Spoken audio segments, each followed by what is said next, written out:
All right, algebraic proofs. So what that's gonna be our gist, or gonna be our topic for this one. You're gonna need to be, the EQ is gonna be, how will I write out justified math through a T-bar.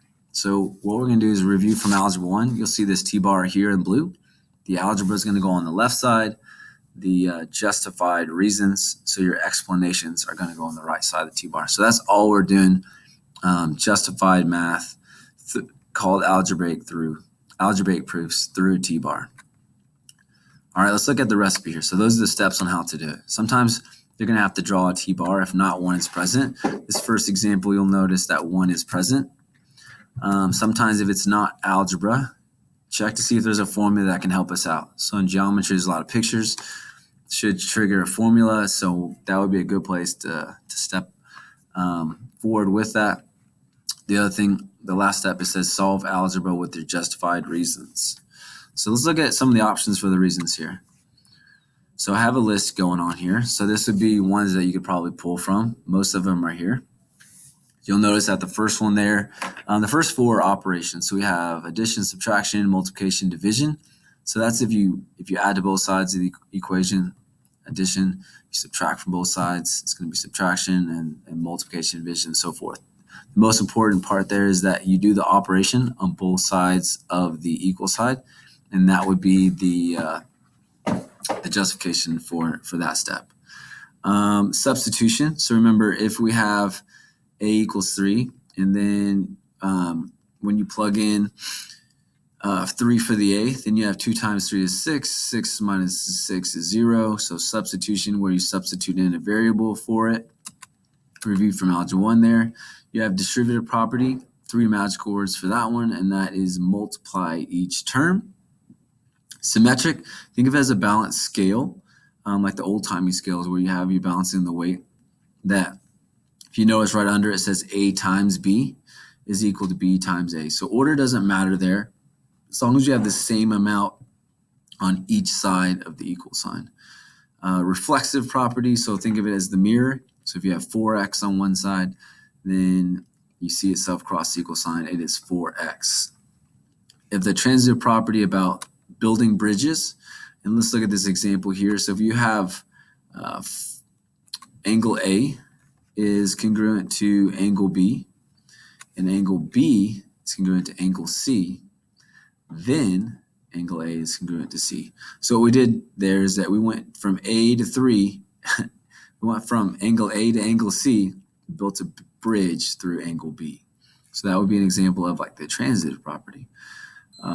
We have a geometry, one they like to do around this time is called the segment addition postulate. Postulate is just another word for rule. So just think of it as fancy academic words for rule. Segment addition is just, remember that if you add the parts, part plus part is equal to the whole. We like to do, there's a lot of vocab in geometry. So we have definition of. So you could have justify and reason, definition of midpoint, definition of vertical angles, definition of complementary angles. I mean, the list is quite extensive for geometry since we have quite a bit of vocab. Remember, it could have CLT, which is combined like terms. So remember, if you combine terms on the same side, the equal sign, that would be an example of combined like terms. You could have 13 and just simplify. When you simplify numeric terms, simplify. Guys, spelling could be a struggle sometimes. All right, so let's do some examples, and then hopefully you can kind of get the hang of it. So what we have is a straight algebra question here. You'll notice that the math is worked out for you on the left side of that T-bar. We have to just tell the story or explain the justifications on each step. If they just rewrite the equation to make sure we all match up on our reasons, you're just going to write given there. So that's the given equation. So that's a good habit to remember. If you're one off, it could be that you didn't write the given. So from A to B, you'll see that it has 2 times x and then 2 times -3. And so the explanation there would be that is the distributive. And so that is multiply each term.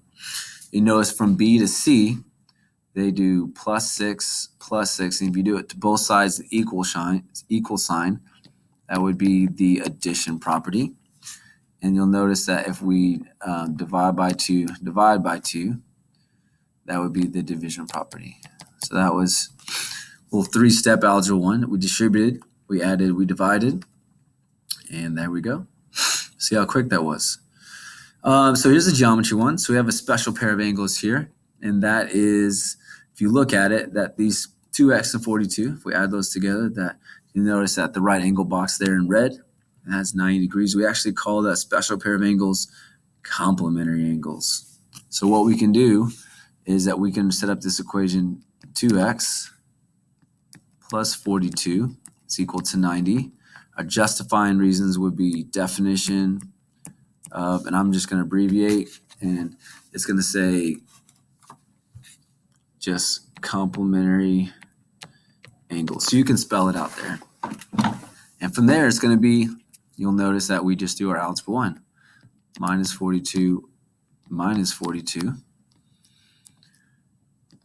And so that gives us 8 gets me there to 50. And so that was subtraction.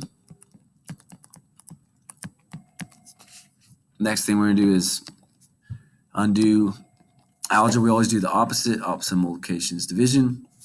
Divide by both sides. You're going to write divide for justifying reason. And we have x equals 48 divided by 2 is 24. And that is just going to be simplify. So we just simplified 48 divided by 2. Simplify. And there we go. So that was a 4-stepper there. You'll notice down here just some more examples of different, if you can name the property that justifies the statement. So there's some answers there to kind of check out. Remember, most of it you already know, guys. And remember, it's not about the answer. This is trying to help you tell your story and justify the answer that you have. And I promise you that the story is always more important than just having the answer. This is how you can justify your reasons and be able to say, this is the answer, why, and not just, I think it's 3 because I just got a feeling. Hope you got something out of this video. Algebraic Proofs. Until next time.